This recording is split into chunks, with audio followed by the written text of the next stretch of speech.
दार्शनिक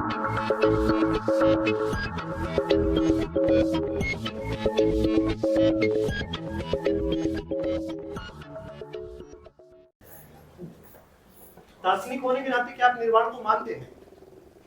उस दर्शन, वो जो आध्यात्मिक पहलू अगर हम देखें तो निर्वाण बुद्ध धर्म का एक कंसेप्ट है। तो बुद्ध बौद्ध धर्म में जितने दर्शन है, निर्वाण को आप मान रहे हैं कि नहीं मान रहे? उसके लिए स्ट्रेटेजिक इन्वेस्टमेंट हमने करा, अपनी ट्रेड्स का त्याग क्या करा। किया वो मैं नहीं पूछ रहा, क्या आप मान रहे हैं? जी जी, उनको मिल रहा है। आप मान रहे हैं। क्या निर्वाण के लिए आपके अष्टांगिक मार्ग को मानना पड़ेगा? जी, अष्टांगिक मार्ग को मानना पड़ेगा। अष्टांगिक मार्ग सम्यक संकल्प की बात कर रहा है। किस चीज की बात कर रहे हैं? सम्यक संकल्प, राइट फेथ। एक्सप्लेन कीजिए थोड़ा सा, क्योंकि आपकी स्पीच में भी खाली शब्द आया था, उसको डिफाइन कीजिए ना पहले। सम्यक संकल्प जिसके अंदर आप एक संकल्प लेते हैं, वो उसके अंदर आप जब भी बात करते हैं सम्यक संकल्प की, तो आप अपने अहम को छोड़ते हैं। बहुत अच्छे। हम एक संकल्प लेते हैं, यानी कि हमने एक स्ट्रैटेजी बनाई, हमने एक एम डिसाइड किया कि हम ये काम करेंगे, और उसके बाद हम लोग वो त्याग कर रहे हैं। क्योंकि अष्टांगिक मार्ग बहुत ही, देखिए ना, अष्टांगिक मार्ग स्वयं में एक त्यागी है। क्योंकि अष्टांगिक मार्ग, सुनिए बिल्कुल, आप अच्छा, एक सेकंड, एक आम आदमी है और एक आदमी है जो अष्टांगिक मार्गी है, तो दोनों एक तो नहीं है। अष्टांगिक मार्गी कुछ तो त्याग कर रहा है ना, इसलिए वो अष्टांगिक मार्गी कहला रहा है, एक आम आदमी। ठीक है, बुद्ध ने त्याग किया। बुद्ध सामाजिक निर्माण की बात कर रहे हैं। बुद्ध ने बहुत कुछ त्याग किया, सामाजिक निर्माण की बात कर रहे थे। हाँ, इसका मतलब वो भला चाह रहे समाज से, और क्योंकि समाज का भला चाह रहे हैं इसलिए उनको खुशी मिल रही है, उनको प्रसन्नता मिल रही है। अगर वही समाज में अगर अत्याचार फैल जाता तो बुद्ध को प्रसन्नता कहाँ मिलती? क्या निर्वाण सुख दुख से परे हट जाना निर्वाण नहीं है? समाज का कल्याण देके प्रसन्न होना, प्रसन्नचित्त होना अपने आप में। सुनिए, निर्वाण सुख दुख से परे जाना है कि नहीं है? सुनिए, मेरी बात सुनिए। अगर आप खुश दुख हो रहे हैं तो फिर निर्वाण कैसा, बताइए? भौतिक चीजों के सुख दुख से परे जाना तो निर्वाण है, लेकिन समाज में एक सात्विकता देख करके प्रसन्नचित्त होना, उसको देख करके मंद मंद मुस्कुराना, ये तो संत का स्वभाव है, ये बुद्ध का स्वभाव, यही तो बोधत्व है, इसलिए तो बुद्ध प्रसन्न है। अभी बुद्ध को निर्वाण मिल गया, बुद्ध ने सारनाथ में उपदेश किया, उस उपदेश के बाद भी यदि समाज में अत्याचार ही फैला हुआ है तो बुद्ध तो इसको देख कर दुखी होंगे ना, उनको प्रसन्नता थोड़ी हो जाएगी। अब आप बोलेंगे कि वो तो दुखी और सुख और दुख से परे उठ गए हैं, समाज में अत्याचार फैला, उसको देख कर बुद्ध प्रसन्न थोड़ी होंगे, दुखी होंगे। जी, अगला प्रश्न। स्ट्रेटेजिक इन्वेस्टमेंट क्या है?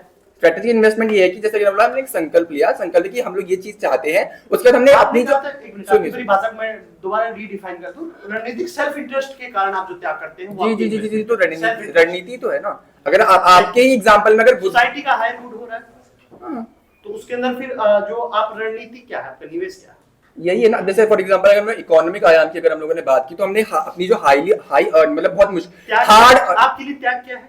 वही है ना, जो हमने हार्ड अर्न, जो हमारी कैपिटल थी उसको हमने त्यागा, बिना किसी गारंटी की इन्वेस्ट किया उसे। अरे महोदय, इन्वेस्टमेंट वही तो स्ट्रेटेजिक त्याग ही तो हमारे स्ट्रेटेजिक इन्वेस्टमेंट है, यही तो हमारा पैराडाइम है। उस इन्वेस्टमेंट का फल आपको मिल रहा है या फिर किसी और को मिल रहा है? हमको भी मिल रहा है, उनको भी मिल रहा है, क्योंकि उनकी इक्विटी, क्योंकि सुनिए ना, उनकी इक्विटी, उनसे हमने इक्विटी ली तो उसका फायदा हमको भी हो रहा है, और उस स्टार्टअप में हमने इन्वेस्ट किया तो उसका फायदा उनको भी हो रहा है। आपका बहुत बहुत आभार। अब मेरा पक्ष से अनुरोध है कि विपक्ष के किसी एक वक्ता का निमंत्रित करें। द्वितीय वक्ता, उपनेता।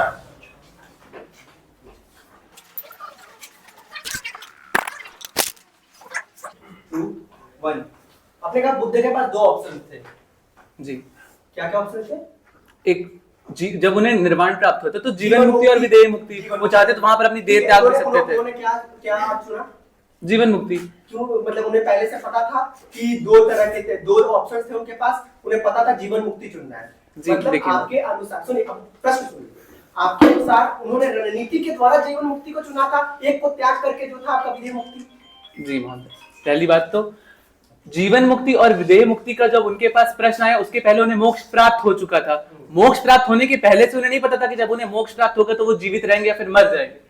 मोक्ष की अवस्था में उन्होंने बहुत कठोर व्रत किया, बहुत कठोर तप किया, उसमें उन्होंने अपनी इच्छाओं को त्यागा, अपने इंटरेस्ट को त्यागा।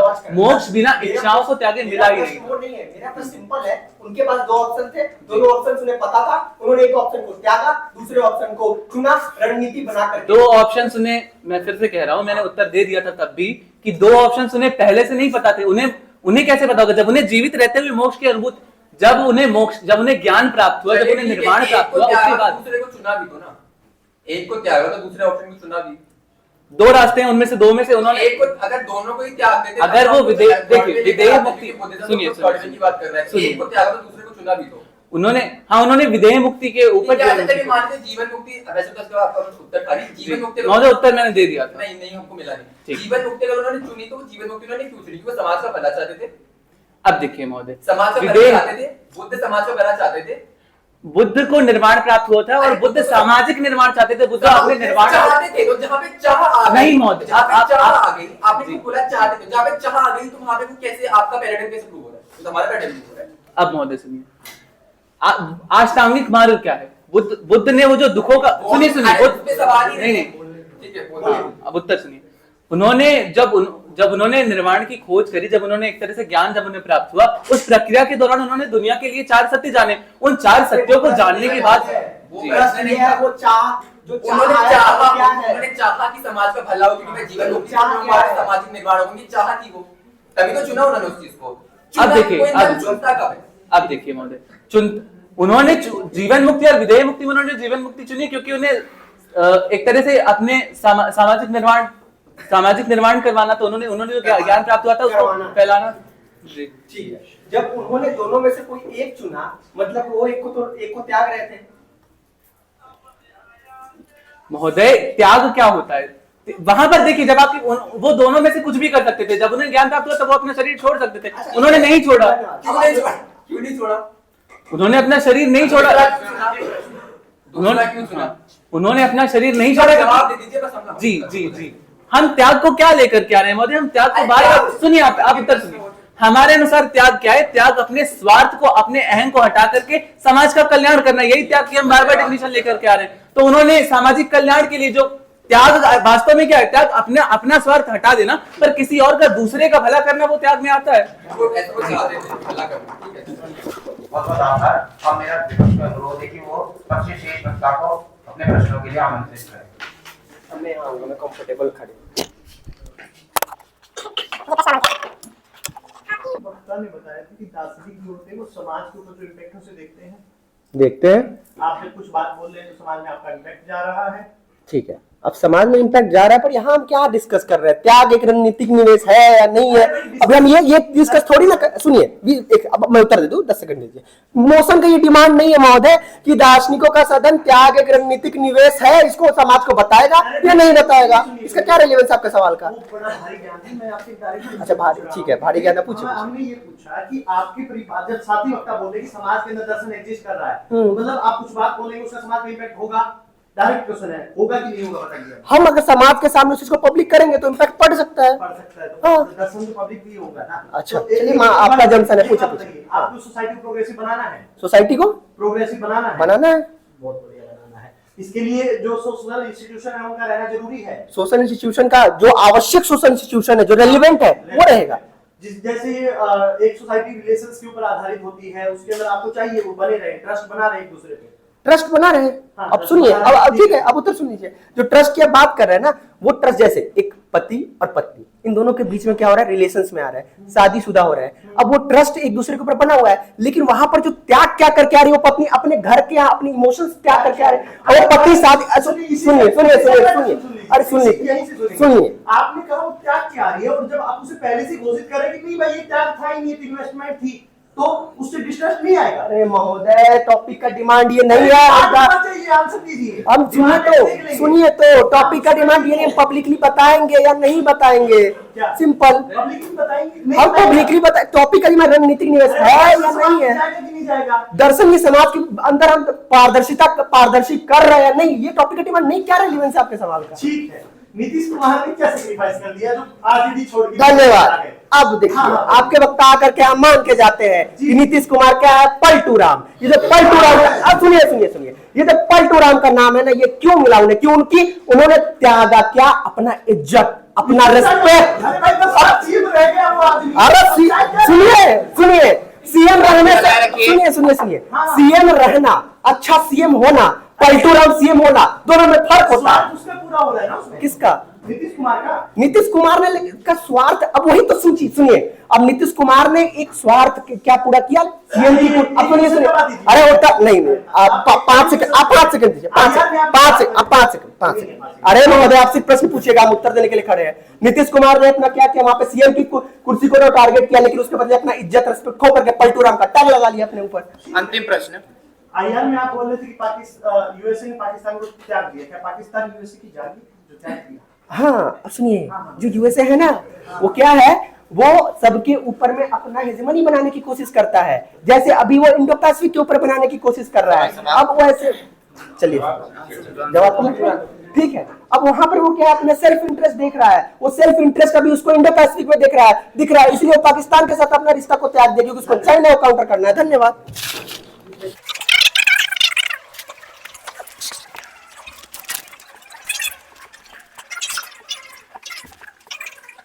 3, 2, 1।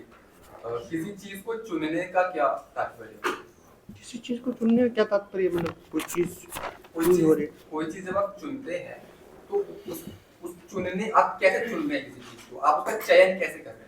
वो अलग अलग तरीकों पे होता है, कोई आंख बंद करके कर लेता है, कोई सिक्का उठा के कर लेता है, कोई कैसे कर लेता है। वो तो आप अनुमान लगा रहे हैं, उससे बात नहीं हुई। आपने अपना होशो आवाज में अपनी पूरी इंद्रियां आपकी काम कर रही है, perfect, you are a perfect guy. आप उसके बाद उस चीज को चुन रहे हैं, तो उस चीज में आपकी चाह इन्वॉल्व है, तभी तो आपने उस चीज का चयन किया है। चयन चाह से आता है ना, आप किसी चीज को चुन ले रहे हैं, चूज कर रहे हैं, तो उस आपकी, हाँ ये बहुत सब्जेक्टिव बात है, वो चाह से आ भी सकता, नहीं भी आ सकता। आप केस पूछेंगे तो अच्छे से बता दूंगा। अच्छा एक चीज बताइए, दशरथ जी को राम जी से प्रेम था? होगा, नहीं भी होगा, क्या पता। अच्छा इसमें भी होगा, नहीं भी आप पिता को प्रेम से, पिता को पुत्र से प्रेम होना कंपलसरी नहीं है। किसने कहा? बहुत दशरथ को राम से प्रेम था या नहीं था?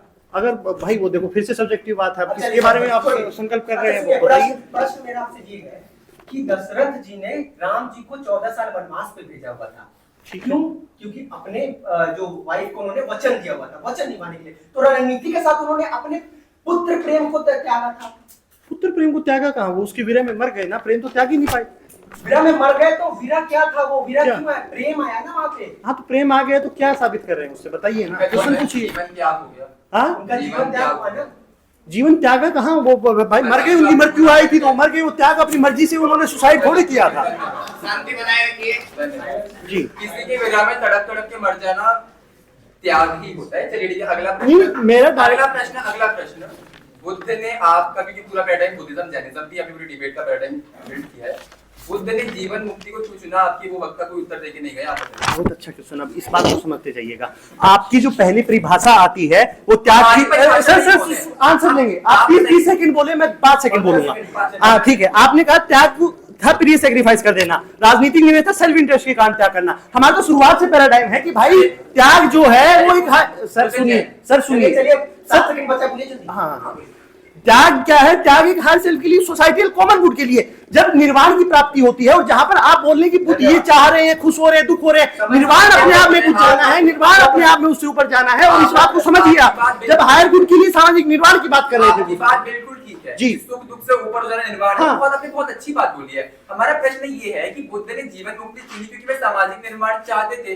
जब उनकी चाह वहां पर आ रही है तो वो उस चीज के ऊपर कैसे उठ सकते हैं? ठीक है, बहुत इन्वेस्टमेंट नहीं है। अब ये क्वेश्चन को डायरेक्ट सुनिए। हमने आते ही बताया था कि भाई स्ट्रेटेजिक इन्वेस्टमेंट में केवल सेल्फ इंटरेस्ट होता है, जहां सेल्फ इंटरेस्ट नहीं होता। त्याग क्या है? त्याग सेल्फ इंटरेस्ट को छोड़ना है। अब वहां पर बुद्ध का उसमें अपना क्या सेल्फ इंटरेस्ट है? भाई अपना सेल्फ इंटरेस्ट नहीं है, उसमें सोसाइटी का हित है। ठीक है, बुद्ध का अपना सेल्फ इंटरेस्ट नहीं है। क्या बुद्ध के उपदेश देने के बाद भी समाज में यदि अराजकता बनी हुई है तो बुद्ध उस चीज को देख के प्रसन्न हो जाएंगे? क्योंकि उसमें तो उनका सेल्फ इंटरेस्ट है ही नहीं। और उनका पूरा जो उनका पूरा वो था कि उनको जीवन मुक्ति चाहिए इसलिए क्योंकि वो सामाजिक निर्माण चाहते हैं, वो तो खुद ही फेल हो जाएगा। इसका उत्तर दीजिए। देखिए, उत्तर उसी चीज का दीजिए। धन्यवाद। अब सुनते जाइए इस बात को। जब आप निर्वाण की बात कर रहे हैं तो निर्वाण के अंदर आप ये नहीं होते कि आप सुखी हो रहे हैं कि दुखी हो रहे हैं। निर्वाण अपने आप में भाई इससे परे जाना है। आप जो समाज को देख रहे हैं, कोई बुद्ध को गाली देता था, बुद्ध उस पर रिएक्शन नहीं करते थे, वो अपने आप में अव्याकृत बोलते थे, वो आगे बढ़ जाते थे। तो आप इस बात को जब समझा रहे हैं कि वो ये चाहते थे कि वो चाहते थे, उन्होंने क्या चाहा? एक सोसाइटी का हायर गुड चाहा। जो हमने बताया था भाई, वो स्ट्रेटेजिक इन्वेस्टमेंट नहीं है। इन्वेस्टमेंट का अपने आप में अर्थ होता है कि स्वयं का फायदा देखना। कॉमन सवाल है, दोनों दलों उसमें बताएंगे। पक्ष जो अपना पूरा वाद विवाद लेकर चल रहा है उसमें त्याग और स्वार्थ को कैसे डिस्टिंग्विश करके चल रहा है, या उनके लिए दोनों शब्द एक ही हैं और विपक्ष त्याग और स्वार्थ को अलग मान रहा है या सेम मान रहा है? इस पर दोनों दल अपना अपना बात का सार बताएं। देखिए, त्याग की जो हम यहाँ पे बात कर रहे हैं, स्ट्रेटेजिक इन्वेस्टमेंट की जो हम बात कर रहे हैं, वो त्याग कोई इंसान क्यों करता है किसी चीज का? हमारे अनुसार त्याग पहले, इंसान एक सेल्फ इंटरेस्ट सेकिंग बॉडी है, वो सेल्फ इंटरेस्ट अपना देखता है, रणनीति बनाता है, उसके बाद उस रणनीति, उस सेल्फ इंटरेस्ट के देखते हुए वो इंसान त्याग करता है, स्ट्रेटजी के लिए इन्वेस्ट करता है। और कहीं ना कहीं अगर वो समाज का भी भला चाह रहा है तो उस समाज के भले को चाह करके भी उसको ही प्रसन्नता मिल रही है कहीं ना कहीं, और ये भी उसका एक कहीं ना कहीं इंटरेस्ट ही है। तो ये चीज हमारे लिए इस तरह से नहीं किया। देखिए, हमारा पैराडाइम शुरुआत से बहुत क्लियर है कि भाई स्वार्थ किसमें होगा? वो होगा स्ट्रेटेजिक इन्वेस्टमेंट में। जहां पर स्वार्थ में ही हमने बताया भी था कि भाई त्याग का अर्थ दूसरों के सोसाइटी ग्रेटर गुड के लिए कर रहे हैं, वो स्ट्रेटेजिक इन्वेस्टमेंट में कैसे डिस्टिंग्विश है? पक्ष ने खुद भी इस बात को स्थापित किया था। पहली परिभाषा ये आई थी पक्ष के अकॉर्डिंग कि त्याग जो है प्रिय वस्तु को सेक्रीफाइस कर देना है और रणनीतिक निवेश सेल्फ इंटरेस्ट के कारण त्याग करना है। तो वो हमने बताया था कि भाई इनके बीच में डिफरेंस है, दोनों अलग अलग चीजें हैं।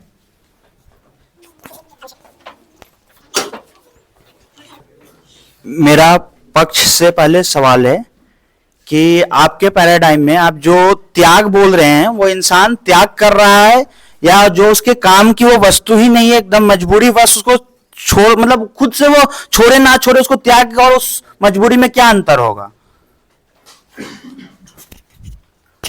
तो सर, हमने इसका मतलब इसका पहले मैंने अपनी स्पीच में बोला था, इंट्रोडक्टरी स्पीच में, कि जो बहुत प्रिय वस्तु है उसको हम लोग इन्वेस्ट कर रहे हैं, उसका हम लोग कहीं ना कहीं स्ट्रेटेजिकली त्याग कर रहे हैं, क्योंकि हम इसमें देख रहे हैं कि उसको त्याग करके सामने वाले इंसान का भी यदि हित हो रहा है उस अमेरिका पाकिस्तान वाले में से समझा दो।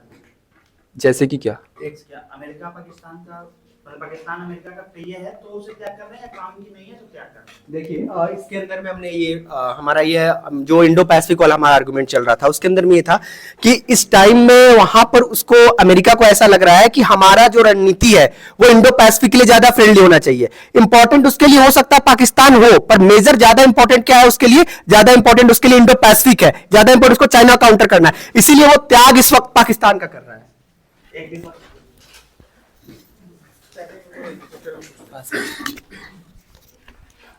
विपक्ष के पैराडाइम के हिसाब से भावना है या भावना खत्म हो जाती है त्याग करता है तो? देखिए, हमने ह्यूमन नेचर को भी बताया था, हायर सेल्फ और लोअर सेल्फ की। जहां पर लोअर सेल्फ समाप्त होता है और हायर सेल्फ रहता है, वो त्याग है। ठीक, मेरा आपसे सीधा प्रश्न है। आप ये कहते हैं कि हायर सेल्फ में वो समाज के भले के लिए सोच रहा है। हायर सेल्फ में सेल्फ होता है? सिंपल सा, हायर सेल्फ में सेल्फ होता है? जब हम हायर सेल्फ की बात कर रहे हैं उसमें ऑटोमेटिकली बात आ रही है कोऑपरेशन की। उसके अंदर अपना हित कुछ नहीं रह रहा है, उससे आप पे क्या इंपैक्ट पड़ रहा है? उससे फर्क नहीं पड़ रहा। सोसाइटी के आप एक बेटर गुड और ग्रेटर गुड की बात कर रहे हैं, हम उसकी बात यहाँ पे कर रहे हैं। यहाँ पर सेल्फ इंटरेस्ट और हायर सेल्फ में हम मनुष्य की दो उनकी बात कर रहे हैं। सेल्फ इंटरेस्ट और हायर सेल्फ का सेल्फ वो अलग अलग है, दो अलग अलग। जी। और किसी मेरा आपसे टू फोल्ड सवाल है। पहला सवाल यह है कि मोक्ष क्या किसी भी रास्ते से पाया जा सकता है, या जो भी धर्म पंथ एग्जिस्ट करते हैं उन सभी में मोक्ष प्राप्त करने के लिए एक डिफाइंड पाथ है आपके केस में? मतलब नहीं, मोक्ष के लिए आपको एक रास्ता चूज करना पड़ेगा, एक रास्ता चूज करना पड़ेगा। तो आपने अपने स्पीच के दौरान कहा था कि अगर कोई मोक्ष के लिए सोच भी रहा है, मोक्ष की इच्छा भी रख रहा है, तो भी उसको मोक्ष नहीं मिलेगा। तो मेरा सवाल यह है कि जब आप खुद एक्सेप्ट करते हैं इस बात को कि मोक्ष के लिए एक रास्ता चुनना पड़ता है, तो अगर उस रास्ते पे मैं जब चल निकला हूं, अगर मैं घर से वेंकी चलने के लिए रास्ते पे निकल चुका हूं, तो मुझे पता है ना कि मेरे अंदर ये तो आत्मसात हो चुका कि मैं वेंकी पहुंचूंगा ही। ठीक उसी प्रकार से मैं मोक्ष के रास्ते पे जब चल रहा हूं, तब तो ये आत्मसात हो चुका कि मुझे मोक्ष मिलना चाहिए। ये इच्छा आत्मसात नहीं होगी कैसे? इस बात को समझिए। जब हम बात करते हैं, ये ले जब हम बात कर रहे हैं मोक्ष की, तो उसके अंदर हमने अपने पैराडाइम में भी क्लियर किया था कि जब आप एक रास्ते के लिए जा रहे हैं, हमने अष्टांगिक मार्ग बताया, उसमें आपके स्वयं को छोड़ना होगा। जब तक आप अपने आप को पुरुष और प्रकृति के बंधन से छोड़ नहीं पा रहे, अलग नहीं कर पा रहे, सुनिए, असंप्रज्ञात समाधि की जब तक आप बात नहीं कर पा रहे, आप सोच रहे कि मुझे निर्वाण चाहिए, मतलब आप अपनी जो इंद्रियां हैं, इच्छाएं हैं, उनके आक्षेप में फंसे हुए हैं। जब तक उनसे निकलेंगे नहीं, मोक्ष नहीं मिलेगा। मोक्ष के लिए आपको उनको छोड़ के शून्यता में जाना पड़ेगा। मोक्ष, जब अगर मैं मोक्ष के रास्ते पे निकल चुका हूँ, जैसे कि इसका पैरेलल ये होगा, अगर मैं वेंकटेश्वर कॉलेज के चलने के रास्ते पे निकल चुका हूँ, तो क्या ये मैंने अपने अंदर आत्मसात नहीं कर लिया कि मुझे वेंकटेश्वर कॉलेज पहुंचना है? ठीक उसी प्रकार से जब आप ये कहते हैं कि मोक्ष पे पहुंचने के लिए एक रास्ता तय है, और आपके उपनेता ने कहा था कि मोक्ष के लिए अगर आप सोचेंगे भी तो आपको मोक्ष हाँ, नहीं, इस बात को समझिए कि आप वेंकटेश्वर कॉलेज आ रहे हैं और मोक्ष ले रहे हैं, दो अलग अलग बातें। पूर्णतः उस एग्जांपल से मैं समझा रहा हूं। अब इस बात को आप समझिएगा कि मोक्ष की बात ये नहीं है कि भाई मेरे को एक अल्टीमेटली मोक्ष क्या है ये मैं नहीं जानता कि मैं भगवान में मिलूंगा, क्या होगा मेरे साथ, मैं ज्ञान की प्राप्ति होगी, क्या होगा मोक्ष में। अगर आप ये जाने तो अपने आप में प्रॉब्लमेटिक, आप मिल ही नहीं सकते। आप ये पहले से एक धारणा बना के बैठे कि मेरे लिए मोक्ष क्या है, कि मेरे लिए मोक्ष जो है ईश्वर का दिख जाना है या फिर वो है, वो अपने आप में अज्ञानता है। उससे दूर जाएंगे जब आप एक रास्ते को अपनाएंगे, एक हथियार करेंगे, सम्यक दृष्टि, सम्यक संकल्प, सम्यक चरित्र की आप जब बात करेंगे, संप्रज्ञात समाधि, कठोर रास्ता अपनाएंगे, तब जाके मिलेगा। तो इसके अंदर आप अपने स्वयं को त्यागना होगा, तभी तो उसका मोक्ष मिलेगा। मोक्ष परिभाषा विहीन है। जी, इसका मैं देता हूँ, उसमें ही कुछ ऐड करना चाहते पहले वाले में, कि मोक्ष में क्या हो रहा है। मोक्ष में जब आप इन मार्गों पर चल रहे हैं, उन मार्गों पर चलते ही मोक्ष नहीं प्राप्त हुआ है, वो कई चरण में है। अंतिम में मोक्ष आपको तभी प्राप्त होगा जब सभी प्रकार की इच्छाओं से आप मुक्त हो जाएंगे। उनमें एक इच्छा होगी मोक्ष प्राप्त करने की भी इच्छा। जी,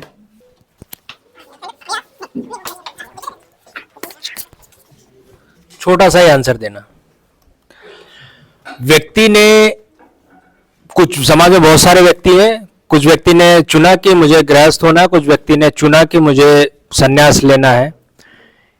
क्या उन्होंने चुना कि मुझे सन्यास लेना है, या फिर इच्छा रहेगी नहीं रहेगी वो बात की बात है। सिर्फ इतना कि क्या उन्होंने चुन लिया है कि मुझे मोक्ष प्राप्त करना है, इसलिए मुझे अष्टांगिक मार्ग में जाना है, तमाम तरीके की संकल्प और सिद्धि करनी पड़ेगी। क्या व्यक्ति ने चुना है और उसके लिए सांसारिक चीजें छोड़ी हैं? जब हम चुनाव की बात कर रहे हैं, उनके अंदर कोई भी, जैसे बुद्ध का हम एग्जांपल ले, उन्हें रियलाइजेशन हुआ था, उन्होंने मैं नहीं, सुनिए, मेरी बात सुनो। मैं सिर्फ ये जानना चाह रहा हूं, मैं अगर मोक्ष प्राप्त करना चाह रहा हूं, मैं सांसारिक चीजें छोड़ रहा हूं, तो क्या मैंने ये सोच कर छोड़ा है या ऐसे ही छोड़ दिया है? यही तो हम बता रहे हैं। जब आपको दो अलग अलग केस सिनेरियो है। पहला, जिसके अंदर आप जब बात कर रहे हैं बुद्ध की, तो उन्हें रियलाइजेशन होता है कि संसार के अंदर जो चीज है, और दूसरी बात जो चुनाव है वो रणनीतिक स्टेप वो नहीं है, इन्वेस्टमेंट नहीं है वो चुनाव करना कि भाई मेरे से फायदा होगा कि घाटा होगा। मैं आखिरी बार पूछ रहा हूं, मैं कोई चीज छोड़ रहा हूं किसी चीज को ध्यान में रखकर, ये बात आप कहना चाह रहे हैं? अगर मैं मोक्ष प्राप्त करना चाह रहा हूं और मैं संसार को छोड़ रहा हूं, ये मैंने सोचा है या नहीं सोचा है? ठीक है। आप लोग बताइए कि नीतीश कुमार अगर बीजेपी के साथ जाए या जेडीयू के साथ, आरजेडी के साथ जाए, क्या वो उनकी जो प्रिय वस्तु है कुर्सी, वो उन्होंने छोड़ी है या नहीं छोड़ी है? देखिए, हम लोगों ने तो उनकी एक प्रिय, हर मनुष्य की एक प्रिय वस्तु तो एक वो होती है जो वो अर्जित करना चाहते हैं, बट एक होती है उसके साथ इनहेरेंट हमेशा चल रही होती है, जो कि उसकी पर्सनैलिटी या उसकी इमेज होती है। तो उनकी इमेज का तो असैसिनेशन कहीं ना कहीं हुआ है ना, उनकी इमेज के ऊपर कलंक तो कहीं ना कहीं लग गया है, तो उन्होंने उस सबसे इंपॉर्टेंट चीज को छोड़ा है, दूसरी इंपॉर्टेंट चीज को पाया। करना चाहेंगे भैया कि हमने ये नहीं कहा कि जो सबसे एक्सट्रीम की हम बात नहीं कर रहे हैं। तो अगर कोई भी प्रिय चीज हम त्याग रहे हैं तो रणनीति निवेश के लिए त्याग रहे हैं, तो एक भी अगर हमारा इज्जत, हमारा जो शोहरत है, वो भी तो हमारा त्याग हो रहा है। पर एक और चीज, प्रिय वस्तु को त्यागने का मतलब ये नहीं कि आप अपनी सभी प्रिय वस्तु को एक ही साथ त्याग दे रहे हैं। एक प्रिय वस्तु को त्यागने का मतलब ये भी हो सकता है कि आपके पास और प्रिय वस्तु अभी भी है, आप उनमें से किसी एक प्रिय वस्तु का मतलब कुछ प्रिय वस्तु छोड़ सकते हैं, कुछ को रख सकते हैं।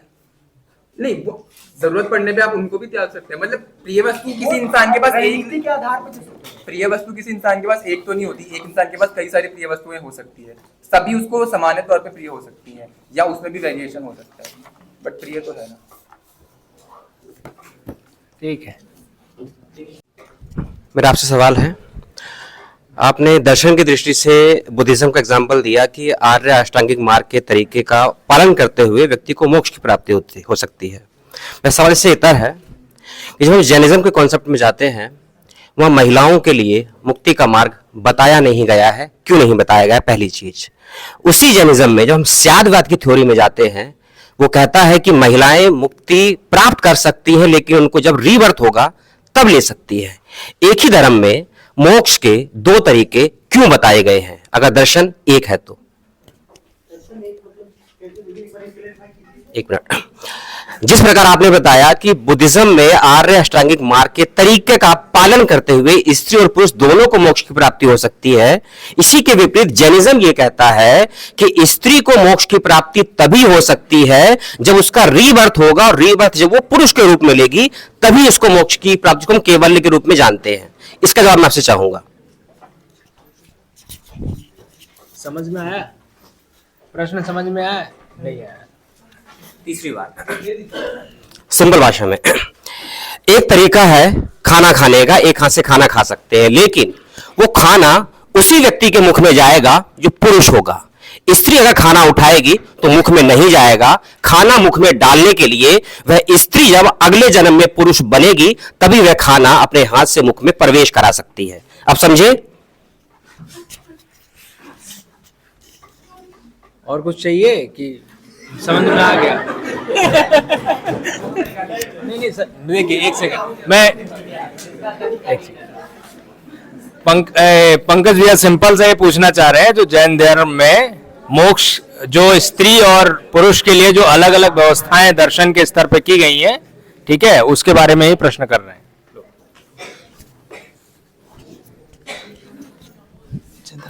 क्या बताऊं इसका? भैया देखिए, इसके ऊपर मैंने जितना जैन दर्शन पढ़ा है उसमें शायद मेरा ज्ञान अलग रहा होगा, मैं इस पहलू पे नहीं पहुंच पाया, वो मेरी गलती है, मैं उसे स्वीकार करता हूं, और उस पे हम पढ़ेंगे कहाँ कमी, उसको हम पढ़ेंगे तब आपको उसका आंसर देंगे। और अगर ऐसा जैन ने कहा है तो फिर जैन में फ्लो रहा होगा, हम उसे स्वीकार करते हैं कि जैन को उसे सुधारना चाहिए था।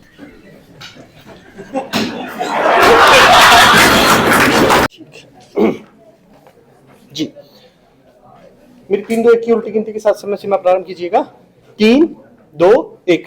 सदनी गरिमा को एक बार और नमन। महोदय, पहले जो हमारी बात थी, पक्ष आता है, त्याग को डिफाइन करता है कि प्रिय वस्तु को सैक्रिफाइस कर देना, और रणनीतिक विशेष है सेल्फ इंटरेस्ट को कारण त्याग कर देना। उनके पूरे पैराडाइम में उनका कोई स्टैंडिंग पॉइंट नहीं बन रहा है। क्यों? क्योंकि क्या सैक्रिफाइस हो रहा है पूरी डिबेट में क्लियर नहीं भाई, आप क्या सैक्रिफाइस कर रहे हैं वो तो बताइए। दूसरी बात, जब self interest, Indo Pacific, IR का वो पूरा एग्जांपल, कन्यागर अवधारणा का हमने काउंटर दिया। अब हमारे स्टैंडिंग पॉइंट सुनिएगा। ह्यूमन नेचर पे हमने बात की, उन्होंने नहीं बताया, हमने बताया हायर सेल्फ, लोअर सेल्फ, और किस तरह से वो एक सोसाइटी में बेहतर तरकीब है। हमने गोल बताया था कि भाई समाज के ऊपर क्या इंपैक्ट पड़ रहा है, हम उसको भी देखेंगे, उनकी परिभाषा में भी आया। त्याग को हमने बताया कि अर्थ छोड़ना, अहम को छोड़ के फिर जो आपको त्याग कर रहे हैं, जिसके बदले में आप कुछ इंटरेस्ट नहीं कर रहे, वो परिभाषा स्टैंडिंग थी। स्ट्रेटेजिक इन्वेस्टमेंट में खुद ये त्याग और स्ट्रेटेजिक इन्वेस्टमेंट में डिफरेंस कर रहे हैं। फिर बुद्ध का एग्जांपल कि भाई अपनी त्याग से पहला चरण क्या है, अपने हित को त्यागना, उसका कोई काउंटर की तरफ से नहीं था। दूसरी जो पॉइंट था हमारा कि एब्सोल्यूट राइट को छोड़ के सोसाइटी का निर्माण होना, उसके अंदर भी एक हायर गुड की बात हो रही है, हायर गुड की परिकल्पना हो रही है, तो उसके अंदर जो त्याग हो रहा है वो एक इन्वेस्टमेंट नहीं है, क्योंकि उसमें स्वयं को कोई फायदा नहीं मिल रहा है। इसी के साथ अपनी वाणी को विराम दूंगा। धन्यवाद। बहुत बहुत आभार। सदर पटल पर पक्ष के नेता अपने प्रत्युत्तर भाषण के लिए सादर आमंत्रित है।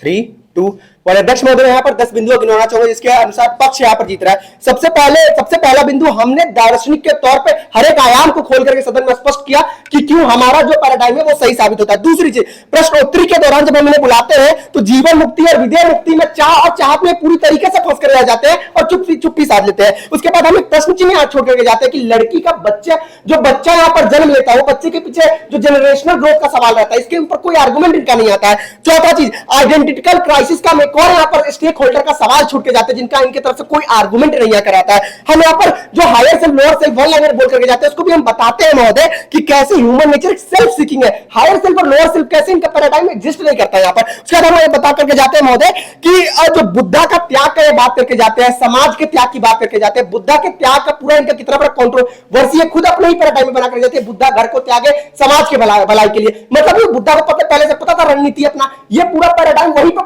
गिरा देते हैं, जब ये आर्गुमेंट यहाँ पर वो मान करके चले जाते हैं। और निर्वाण के तो पूरे निर्वाण वाला जो पूरा कॉन्सेप्ट चल रहा था, निर्वाण वाले कॉन्सेप्ट के अंदर ये प्रश्नोत्तरी के दौरान फंस के रह जाते हैं। इन वक्तों के साथ मैं अपनी वाणी को विराम दूंगा। धन्यवाद।